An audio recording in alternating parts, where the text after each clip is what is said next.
আসলো তখন সেই বাড়িওয়ালা তাকে বললো, রবীনবাবু আপনি কিন্তু সেই রুম নাম্বার 7 যেটা আছে সেই 7 নাম্বার ঘরটা কিন্তু আপনি কখনো খুলবেন না। তো প্রথমে রবিনের একটু সন্দেহ হলো, কি ব্যাপার 7 নাম্বার ঘরটা কেন আমাকে খুলতে না বললো। তো সেই মানে রবিনের কাছে যে চাবি দিয়েছিল সেই চাবিটার মধ্যে 7 নাম্বার রুমেরও চাবিটা ছিল।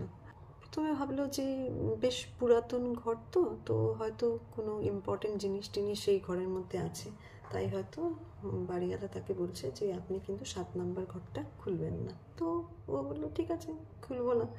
কিন্তু যখনই ওই 7 নাম্বার রুমটার পাশ দিয়ে যে ও যখন ওর মালপত্রগুলো ওখানে তুলছিল আর কি, 7 নাম্বার ঘরের পাশ দিয়ে সে যাওয়া আসা করছিল, ভেতর থেকে যেন একটু অদ্ভুত ঠান্ডা হাওয়া, মানে যেরকম ঠান্ডা হাওয়াটা মানে ফ্রিজ খুললে পরে যেরকম একটা ঠান্ডা হাওয়া আসে না, আমরা যদি ঠান্ডার দিনে ফ্রিজটা খুলি তখন আমাদের গায়ে মানে ঠান্ডা হাওয়াটা খুব এসে লাগে, সেরকম একটা ঠান্ডা হাওয়া সেই রুমের দরজার ফাঁক দিয়ে বেরোচ্ছিল। তো ঠিক আছে, তারপরে যে অ্যাজ ইউজুয়াল যেরকম রবিন তার সমস্ত জিনিসপত্র নিয়ে ঘরটর গুছিয়ে রাখলো।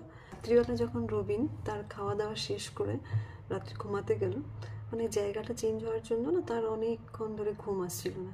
তো রাত্রে যখন বিছানায় উঠলো হঠাৎ মনে হলো তার সেই 7 নাম্বার ঘরের ভেতর থেকে কেউ যেন হাঁটছে, মানে ফ্লোরের মধ্যে কেউ যদি পা ঘষে ঘষে হাঁটলে যেরকম শব্দ হয় ঠিক সেরকম শব্দ ও শুনতে পারলো, যে সেই ফ্লোরের মধ্যে কেউ যেন পা ঘষে ঘষে ঘষে ঘষে হাঁটছে।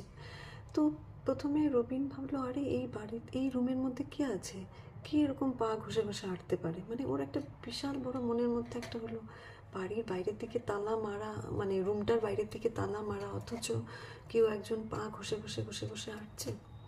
তারপরে রবিন কী করলো, ওর রুমের ভেতর থেকে বাইরে বেরিয়ে গিয়ে সেই 7 নম্বর ঘরের দরজার মধ্যে কান লাগিয়ে শুনতে থাকলো যে কেউ যেন ভেতর থেকে পা ঘষে